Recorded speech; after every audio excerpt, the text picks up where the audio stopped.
ఏం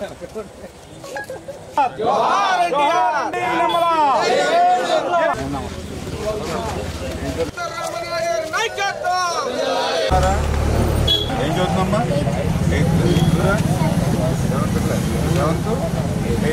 తల్లికి వందనం వచ్చినాయా? ఎంత వచ్చింది? 26,000. ప్రభుత్వం పాలన 3 ఉచిత గ్యాస్ ఎలా ఉంది సంవత్సరం పరిపాలన? బాగుందా అమ్మా? బాగుందమ్మా? బాగుందమ్మా. చాలా బాగుందమ్మా. చెల్లి బాగా చదువుకోవాలా? ఎంత బాగా చదువుకోవాలి? బాగున్నారా?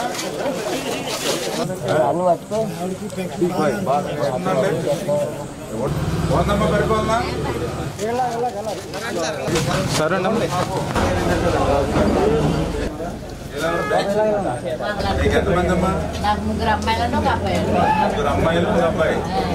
అందరూ పెళ్లి చేసి పంపించారు. వచ్చేస్తున్నాయి కదా? ఎంత ఇస్తున్నాం? 4,000. 4,000. అందరూ గుర్తుపెట్టుకోవాలి. అన్ని ఎవరికి లోటు లేకుండా. ఇప్పుడు మీ ఇంట్లో ఉందంటే మీకు 4,000 వచ్చింది. ఈ బాబుకి 13,000 వచ్చింది. ఆ బాబుకి 13,000 వచ్చింది. ఒక గ్యాస్ సిలిండర్ వచ్చింది. బాగుంది కదమ్మా పరిపాలన? అందరూ ఆశీర్వాదం. బాగా చదివించమ్మా పిల్లల్ని. మీరు ఆగండి. అలా ఉండి గోపి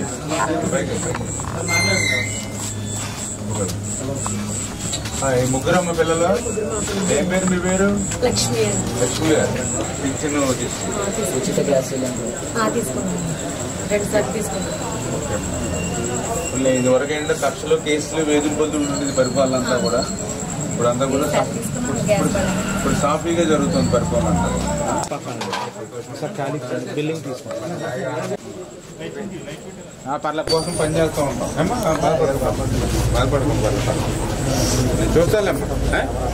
సుపరిపాలన తొలి అడుగు కార్యక్రమంలో ఈరోజు పాలకొల్లు నియోజకవర్గం ఎలమంచిలి మండలం అడవిపాలెం గ్రామంలో ఇప్పుడే ఇంటింటికి తిరుగుతూ ఉంటే ఈ సంవత్సరం కూటమి పాలన పట్ల ప్రతి ఇంటిలోనూ ప్రతి గడప దగ్గర ఎంతో సంతృప్తిని వ్యక్తం చేస్తూ ఉన్నారు. పరిపాలన ఎలా ఉంది అని అంటే చాలా బాగుంది అని ఈవేళ ఆ ఇంట్లో ఉన్నటువంటి ప్రతి ఒక్కరూ కూడా చెప్తున్నటువంటి పరిస్థితి. కళ్ళారా నేను చెప్పడం కాదు, మీరే స్వయంగా చూసినటువంటి పరిస్థితి.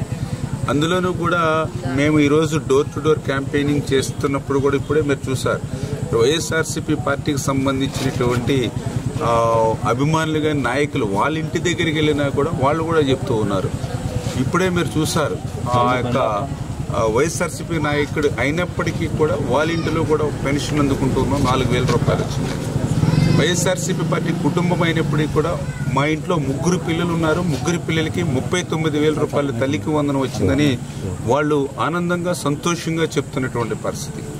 మరి గతంలో కూడా ఈ తెలుగుదేశం ద్వారానే ఒక మిషన్ కూడా తీసుకున్నామని కానీ, అంటే కుటుంబ మిషన్ అంటే ఇట్లాగా ఏ ఇంటికి వెళ్ళినా కూడా చాలా సంతృప్తి. ఎట్లా పాలన ఉందంటే చాలా సూపర్గా ఉందని ఒక ఇంట్లో చెప్తున్నటువంటి పరిస్థితి.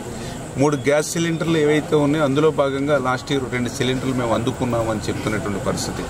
అంటే రోడ్లు ఎట్లా ఉన్నాయనంటే గుంతలు లేకుండా ఈ సంవత్సర కాలంలో రోడ్లు మెయింటెనెన్స్ చేస్తున్నారని వాళ్ళ నోట్లోంచి వాళ్లే చెప్తున్నటువంటి పరిస్థితి.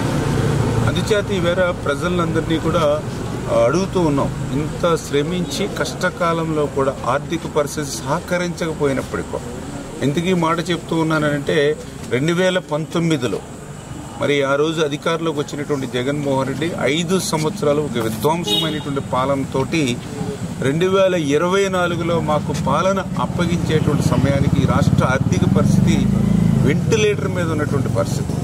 వెంటిలేటర్ మీద అంటే మీ అందరికీ తెలుసు 99% ఆశలు వదులుకుంటాం, అదృష్టం బాగుంటే వెనక్కి తిరిగి వచ్చేటువంటి పరిస్థితి. అటువంటి వెంటిలేటర్ మీదకి నెట్టేసినటువంటి ఆర్థిక పరిస్థితిని ఈవేళ పరిపాలన దక్షతతో చంద్రబాబు నాయుడు గారు, ఆయనకి అండగా పవన్ కళ్యాణ్ గారు, వీరిద్దరికీ తోడుగా నరేంద్ర మోడీ గారి యొక్క సహకారంతో ఆ వెంటిలేటర్ మీద ఉన్నటువంటి ఆర్థిక పరిస్థితిని మళ్ళీ మేము ఇలా ఐసీయూలోకి తీసుకురాగలిగాం. పూర్తిగా ఈవేళ నయం చేసేసామని చెప్పట్లా, వెంటిలేటర్ మించి ఇప్పుడు ఐసీయూలోకి వచ్చాం.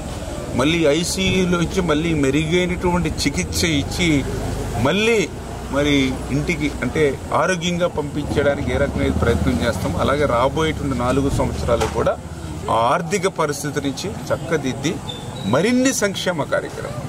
ఎందుకు ఈ మాట అంటున్నానంటే, ఇంత కష్టకాలంలో క్లిష్టకాలంలోనే ఈ యొక్క తల్లికి వందనం ఇవ్వడం కానీ, 3 గ్యాస్ సిలిండర్లు ఇవ్వడం కానీ, డిఎస్సి ద్వారా 16,000 టీచర్ల పోస్టులు ఇవ్వడం కానీ, 5 రూపాయలకి అన్నా క్యాంటీన్ ద్వారా అన్నం పెట్టడం కానీ, గుంతలు లేనటువంటి రోడ్లను ఏర్పాటు చేయడం కానీ, వీటితో పాటుగా పోలవరం, అమరావతి నిర్మాణాలని చేయడం కానీ, పరిశ్రమలు పారిశ్రామికవేత్తలు తీసుకొచ్చి ఉపాధి అవకాశాలు ఈ రాష్ట్రంలో పెంచేటువంటి విషయంలో కానీ, ఈ రకంగా ఇంత కష్టకాలంలోనే సంవత్సరంలోనే ఇన్ని పనులు చేస్తున్నాం. రాబోయేటువంటి సంవత్సరంలో ఆర్థిక పరిస్థితిని మరింత మెరుగుపరిచి మరిన్ని సంక్షేమ అభివృద్ధి కార్యక్రమాలు చేస్తాం.